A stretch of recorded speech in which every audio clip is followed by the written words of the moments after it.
واش المعكازه جيتكم فيديو جديد وروسيت جديده، وفي هاد لا روسيت غنصاوبوا الرايب. وباش نصايبوا الرايب كنحتاجوا غير 3 الحوايج واللي هما الحليب، ياغورت، الفاني، السكر. المهم المرحله الاولى وهي كنهزوا الحليب ديالنا كنديو للبوطه. من بعد ما حطينا الحليب ديالنا فوق البوطه دابا ننتقلوا للمرحله الثانيه وهي كنزيدوا الحليب، فاني،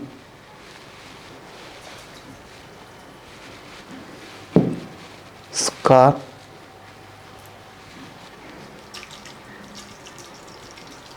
سكر عينك ميزانك، واخر حاجه ياغورت ديالنا ديال الفاني ديال البنان ديال اي نكهه بغيتي. تنحركوا داكشي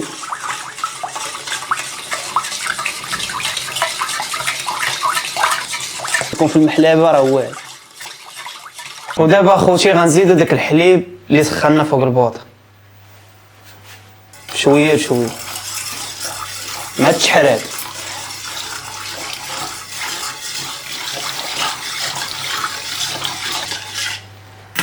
وهنا كنكونوا سالينا الرايب ديالنا، تيبقى لنا غير نديرو في قرعه وانا غنوريكم دابا شنو غديروا باش يصدق لكم. المهم الخوت كنديروه هنايا باش نديرو في قرعه ديالنا.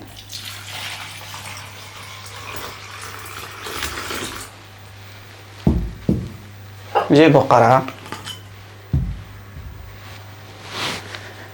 والله شتي الناضي شي صفايه خلينا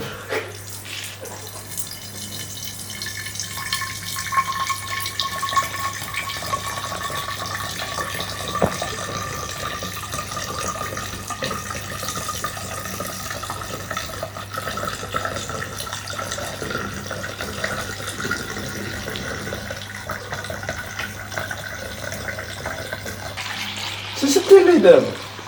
دابا اخويا تنزيدو الحليب في القرعه، هذا ما كاين. ولكن الوصفه الخياليه اللي غنزيد هي اللي غتخلي الرايب ديالكم يولي رايب.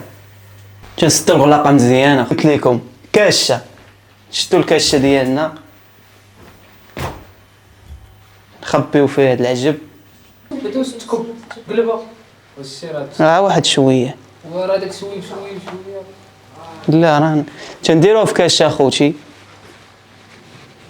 تاع الطويله انا راه ما عارفش طاري دابا واش يتفك ولا لا، وتنساوها اخوتي. المهم الخوت حنا رجعنا لكم بعد ما صاوبنا الرايب ديالنا، وهاك كيفاش كيجي. والله شي هو ها نتوما الخوت كيفاش جا، راه تيجي خاشر وساهل، اي واحد يقدر يصايب.